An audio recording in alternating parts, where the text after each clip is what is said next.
The biggest Second Amendment ruling in a decade. The nation's highest court has ruled that Americans have a right to carry firearms in public for self-defense, and that is a major expansion of gun rights. But guns can be restricted in sensitive areas like schools and government buildings. The ruling strikes down New York's restrictive concealed carry law.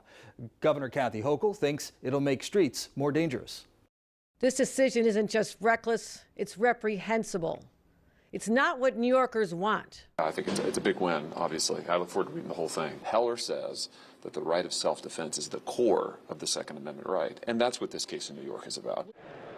New York requires gun owners to give a specific reason they need to carry. The court said that violates the Second Amendment.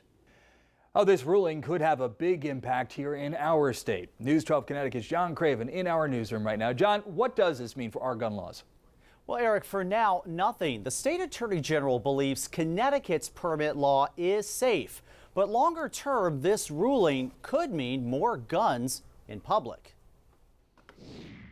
Well, welcome to Blue Line Firearms. At Blue Line Firearms in Monroe, You fired this one? How was this one to shoot?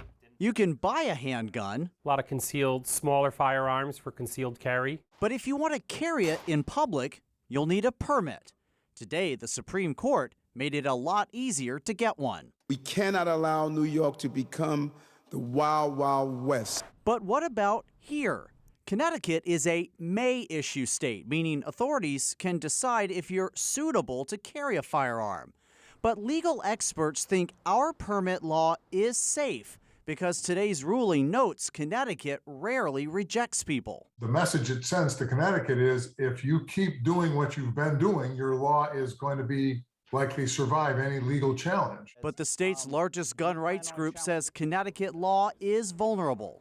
The CCDL currently has a lawsuit that we filed last year against 3 major cities here in the state of Connecticut, Hartford, Bridgeport, and New Haven, for making it virtually impossible for residents of their city to apply for a permit. And the Attorney General warns other gun laws are now at risk. We will be the firewall, and we will do everything we can to protect Connecticut families and children, particularly kids in school, from gun violence. Back at Blue Line, Yeah, a lot of 22s are finicky. Yeah. owner Rick Sprandl says Connecticut's system works. We're so used to how it is here, you know, going through the process.